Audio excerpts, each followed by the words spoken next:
Jugging is whenever they follow somebody to a bank or they're watching a bank. They see somebody either get money out of it or whatever else, and they follow them home and they rob them. Okay. They done that several places. So they got a license plate and they said, hey, be aware we think they're swapping license plates. Well, as soon as we got that flock hit, we sent my guys out and we ended up catching them over here on South Bowie Street. And they were in the process of switching that plate out from a Florida plate to something else. You are listening to the East Texas Banner right here at easttexasbanner.com. Got the privilege this afternoon of sitting down with Police Chief Garrett Foster here in Jasper. Chief Foster, I appreciate you sitting down with me. Of course. Obviously, flock is the current hot button. Yeah, here and all over the country, it looks like. Seems like everybody's getting spun up over something. So tell me, specific to Jasper, when was flock initially brought to town? The idea was brought back in 2024. Okay. We applied for a grant through the state because they're quite expensive, and we didn't want the taxpayers to pay a bunch of money. So it started in 2024, and it did not get implemented till, I think, actually installed till February of this last year. 25. Okay. Mm-hmm. Because of TxDOT having right of ways, and they had to make specific accommodations for all that, and it was a lot of them talking back and forth between each other. So we hadn't had them that long, but the talk and everything else started in 24. Yeah. So obviously this passed through the council. Council voted on it, decided to move forward. You guys went out as law enforcement here to procure the grant. Correct. And so that grant is basically, how's that grant set up? Is it set up to pay incrementally, or does it pay annually? How does that work? It depends on what you're asking for, of course. And there's a 20%, I think, match. Okay. So I believe, because it's all open records, I believe the initial with the install and everything else was like $50,000 for the 14 cameras. Okay. And then we had an $8,000 match. So they end up paying 40-something thousand, and we paid $8,000. Right. So, but you pay annually to flock. So It's an annual grant that you have to go after next year. I just got back from a conference that I went to, because you have to apply for the grant, and then you have to go down there to the conference and actually present to the board of the MPCA of why do you want these, why do you need these, or this money and everything else. And I just got back from doing that. Okay. So those are the guys that you would actually get the grant directly from? Correct. They sit on the board of the deal. Okay.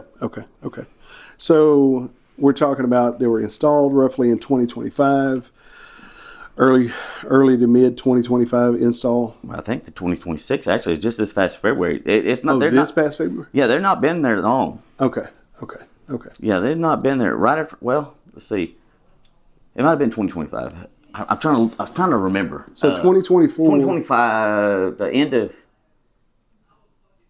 Because I was sitting there, I was trying to remember when we started the process, because it'd been so long. It's been years before we even got them. I had to go back and look. Yeah. That we hadn't had them that long. Well, they're here. Like that. They're here for sure. They're here. So tell me this, specific to this specific camera that you guys utilize here in Jasper.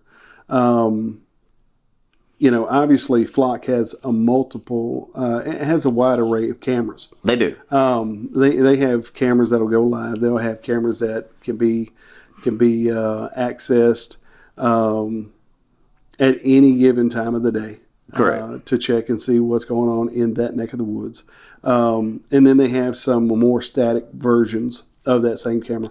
What do you guys have? We have the static. It's called the Falcon.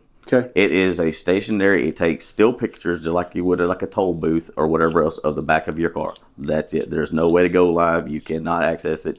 I showed you some still shots that you can show everybody. Yeah. You can see the back of a car, not the occupants. You can't see anything in it. No way, no how.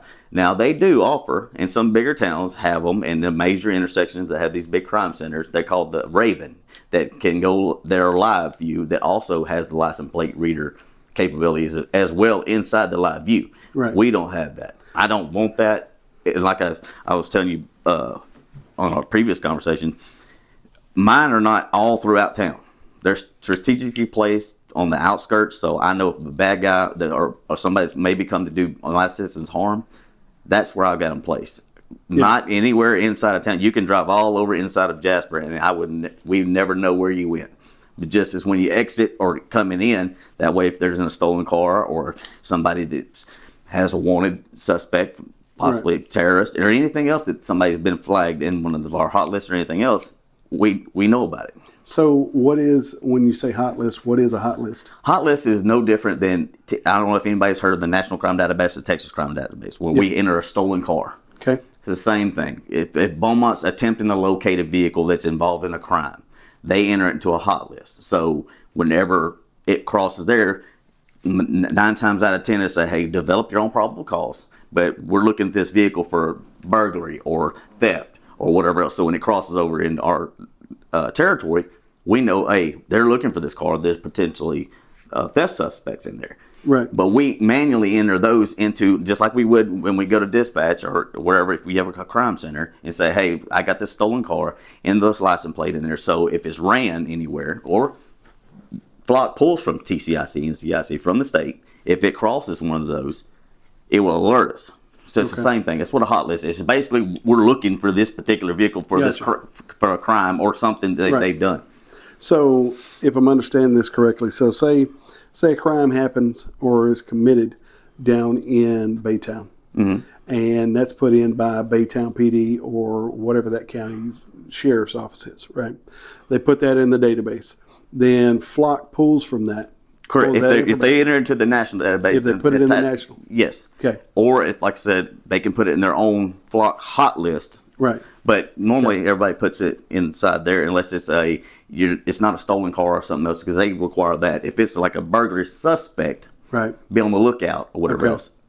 Then you guys will get pinged on that. If we're sharing systems with them, yes. Okay. Yes. Okay. We will get pinged on it, like Beaumont with the jugging suspects that came, about 3 weeks, 4 weeks, might have been about a month and a half ago. Yeah. They had done hit Beaumont, Lumberton, Port Neches, and I think somewhere else down south in the Golden Triangle. Yeah. And Beaumont happened to get a plate and said, hey, these are jugging suspects, which I don't know if people understand what jugging is. Jugging is whenever they follow somebody to a bank or they're watching a bank. They see somebody either get money out of it or whatever else, and they follow them home and they rob them. Okay. And they've done that several places. So they got a license plate and they said, hey, be aware we think they're swapping license plates. Well, as soon as we got that Flock hit, we sent my guys out. And we ended up catching them over here on South Bowie Street. And they were in the process of switching that plate out from a Florida plate to something else. And I guarantee it, they wasn't here to sightsee. You know what I mean? They were here probably going to watch Western Finance or one of our banks or something else, and then follow one of our. And being from Florida, we would have never. Yeah. Which way they go? Well, they went north. From there, who would have known? Sure. And then we'd had another victim. So, I mean, like I said, I understand everybody's concerns. I understand everybody's. What do you believe their concerns are? Well, we're tracking, or Big Brother's tracking, or privacy and everything else. But like what we talked about, I mean, GPS is in your cars. Yeah. And almost every vehicle now. Used to, that was a luxury. Now it's almost every vehicle that you got. Sure. So if somebody want to track you, all they have to do is get with Ford, Chevrolet, or whoever else and track the whole America. Right. Your cell phones all have GPS. Yeah, I mean, I think what's interesting is it's just my own personal thing, but I don't like it when someone is watching me text. It's just a personal thing. I don't like that idea, right? I don't like somebody looking over my shoulder, but I'm taking no thought about the fact that I'm putting it in this phone. And I get it, and everybody thinks, or I say everybody thinks, I've heard, it's because it's owned by third parties. Sure. Everything in every agency that I know about, even New York has Axon, which we run, our body cameras and everything else. Nobody owns their own equipment and everything else like that. Right. All that data is stored. Right. And almost every one of them is Amazon secure government server. Right. Almost every bit of it. Like I was telling you before too, our records management system, almost every one of theirs, they're in the cloud. Right. They have your date of birth, social security, your arrest record, everything else. That, to me, information is more detrimental than where you went down the road. Sure. If somebody wanted to hack or somebody wanted to let that information out. Yeah. It's no different than Visa or whatever. All this is everywhere. Their information is not stored on local servers. I guarantee it. Sure. Yeah, I think just obviously there's a group of people who are not going to be happy with anything, and we understand that. And that's their right. And, Right, and yeah, yeah. and I understand, but like I said, I mean, But the flip side is that it kind of grows into more of a national debate, and it's an ongoing national debate about how much are we actually letting tech into our world. And the truth is, anybody who's holding an iPhone or a Google phone or whatever the case is, they're in your world right now. yeah, the camera right there on top of my computer. I mean, if somebody's good enough, they can probably flip it on and watch exactly what I'm doing. Yeah. That Blink camera that everybody has all over their houses, they're stored in the cloud. You know. Yeah. Yeah, just is what it is. I mean, it's either, hey, you want it or you don't. But I mean, how much of it, you can't say, well, I want this, but I don't want that, because like I said, everything can track you. Everything has that. And that's why I want to kind of clear the area here. I wanted everybody to know I'm not trying to track them in Jasper, Texas, in where I have these strategically placed that are only to catch the bad people coming in, or if they do something here, hopefully catch them while they're leaving. Gotcha. Not in town. There's none inside the city besides the four-way stop, the main intersection, because that's a main intersection, and I want that covered. Other than that, I don't have them anywhere. They're not in the neighborhoods. They're on the back roads. Right. They're not anywhere like that. How effective have they been for you guys so far? I mean, outside of what you're talking about catching these. Oh, well, last week I got a guy that stole a car, I think, in a neighboring county. Within 4 hours, we had that car stopped. He was a parole violator and had methamphetamines on him. We had a stolen motorcycle that we got back from, I think it was Pineland. Numerous property thefts. They had the story you ran the other day, which it wasn't a major crime, but within 30 minutes, they had located the vehicle, located the driver, and had them under arrest. Yeah. Probably would have never had that, because all the witnesses said it was a black car, or black SUV possibly. Yeah. How we had known, there's lots of those running down the roads. Yeah. But I could probably go through there and just name it. It's helped us tremendously. Thefts at Walmart, I mean, all over the time. And Lowe's even have. Theirs are privately owned. Yeah. They can't access our stuff, but if we want to, we can access theirs. But so okay, let's talk about access then, because I think that's one of the bigger questions, even on the national level, is who has access, and who has access to the information, and also the storage of that information. Obviously, this thing is going to be stored. This is a reason they're putting in data centers. Now, this is one of the reasons why they're putting in data centers, right? Is because this massive amount of storage that's being required for all the computing going on. But, for you guys here in quote unquote the field, right? Can you guys dictate who the information is shared with? Well, no, and it's like I said, we're talking about every other third party. It's not supposed to be shared with anybody. That's the understanding, and we have to go off that understanding. Same way with, like I was talking about, my records management system. I'm understanding this is law enforcement purposes only. You're not supposed to be sharing this stuff. Right. Like I said, they have your Social Security and they have your arrest record and everything else. It's stored on the cloud, the same exact thing. I guess what I'm saying is, like, between agencies. Between agencies, I had the ability to. I only share with police departments and sheriff's offices, people of law enforcement. They send a request. Okay. And vice versa. It says, hey, I want to share with you in case one of my suspects or whatever else, because people travel now. That's one of the reasons why Flock has been so instrumental. They don't stay right there. They commit crimes all across the state. Yeah. That's why it's been so instrumental in catching some of these guys. Yeah. But they send a share request. I review it and say, okay, yeah, I'll share it with you, because why would I not? Why would I not want to have more coverage of people that are committing crimes? Because that's what we're looking for, people committing crimes. Not the average everyday citizen that are running up and down the road. I don't care about Jobelo. I want to catch those type of people we're talking about that's coming in here to do my citizens harm or steal from them, or like I said, the jugging suspects. I mean, I would hate to have been my wife, your wife, or somebody else that had left the bank. Yeah. Absolutely. So you guys are in the process. I see you have on your screen back there the new portal that's going to be coming out and made available to the public. Yeah, I was going to put it on our current website, but I was told the other day the city's in the process of getting a new website. Okay. So I'm going to wait before I do all that extra work. Okay. But it is basically a portal, and it's live. Whatever we're doing, it shows you our data retention period. Like I said before, we sign a contract, and that's what they tell us. And I can't. There's no way I can go in their Sure. servers and say, okay, it's being deleted for 30 days. But our retention period is 30 days. It tells you how many cameras I got. Don't tell you the placement because that's kind of an investigative tool. I mean, I know there's default flock and everybody that knows them, but that's fine. But Right. I mean, we have to have some type of. Yeah. So it tells you how many searches, the unique vehicles detected, which I mean that. People coming through the lake. I mean, that's just anywhere, you know. It tells you the number of hot list hits for the last 30 days. What is pulling hot list alerts mainly from? NCIC, like we talked about. What the type of offense types they were looking for: hit and run, larceny, motor vehicle theft, welfare checks, traffic infractions. And that was what he ran over there the other day when he hit the pole. That's when that one popped up. I got you. So and like I said, I have nothing to hide. This is all the agencies. And it's going to be live for everybody to view. All the agencies I shared with, they're all mainly Texas agency across the state. And like I talked about before, and I think you maybe I don't know if you took pictures of it. I do not share with immigration. You've seen it. Yep. I do not share with any trying to get any reproductive care or anything like that. Right. And no federal agencies. Yeah. It is not shared with it. Okay. Yeah, I did see that. Yeah. So.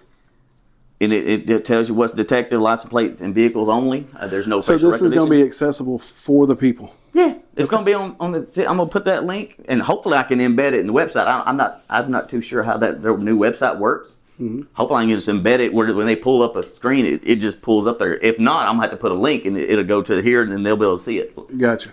But it's going to be accessible. It will be accessible. Yeah. Like I said, I have nothing to hide here. Yeah. So is there any last thing you want to get out to the public? I mean, besides anything I've already put on Facebook, like I said, I'm just going to reiterate that we're not trying to hear, not Jasper Police Department. We're not trying to track anybody. I can't say that there's never going to be a bad apple, that nobody's going to never abuse the system. But I showed you the audit tool that they give us to. Right. That if a certain plate is ran several times, it automatically gives me an alert and says, hey, this plate's been ran so many times, and I require a case number. I require the reason for the search and everything else. If there's not a case number associated with that plate, right, we're going to have a problem. So, and that's a specific in-house security to keep people from just randomly running the same. Yeah. And I understandable. People, hey, they're stalking their ex-girlfriend or whatever else. They keep running that same plate, seeing where, like I said, my plates, you'd be able to tell if she left town or came into town. They really not going to tell you anything. But just say if you were in a town, they had them, Beaumont, for example. They have them, Houston. Yeah, Beaumont, Houston, Dallas, Fort Worth, that have they're everywhere. And I can understand Beaumont. Their crime rates went up, significantly. But it automatically populates that and says, hey, this particular person has ran this plate numerous times. And it gives you the opportunity. That's why I require a case number to say, hey, okay, let me see what this case is about. Yeah. Okay, it's motor vehicle theft. They keep running it to see if it ever popped up or whatever else. Right. Because like I said, data retention might lose 30 days. Gotcha. So, but it's a useful tool. It automatically detects, so I don't have to go through there and manually look and say, okay, and highlight or pull out a spreadsheet like this place been ran, this place been ran, this place been ran by the same person. It automatically does that for me. Can you guys actually hop in on these cameras live? No. Okay. So if I understand this correctly, the camera's just taking snapshots of the back of a car, license plate, gathers the license plate information that goes into a database for you guys, and then you guys can access that from your computer. Correct. And that's it. That's it. And like I was showing you before, I don't know if you took a screenshot of it. My guys normally don't do this unless they're investigating something. They don't search unless they're investigating something. They have it in the background. It's called Flock OS. It's a alert system that they run in the background on their cars. Right. So if one of these vehicles that's on the national database or whatever crosses one of these cameras, stolen, child predator with a warrant, whatever the case may be, it alerts them and tells them where to go. Say, hey, it just came on 96 South. Gotcha. So they go, and then of course they're going to run the plate to make sure this is a correct plate, because it could be a blurry plate. They run it. Yes, this is stolen. Now we've got our offense. Or if it's just like we talked about before, hey, this is a vehicle we're looking at. They're going to develop their own probable cause before they stop. They're not going to just stop off of that image and everything else. They're going to develop probable cause, stop the car, and try to identify the occupants for whatever agency or for our agency. Right. Just because they show up on flock doesn't mean Not unless it's a stolen car or there's a major something. stop. This person is a murder suspect, or something like that. Yes. Yeah. Okay. So you want the public to know what as the policy pertaining to flock for Jasper PD? That we are here to use them as a tool to help law enforcement, and that's it.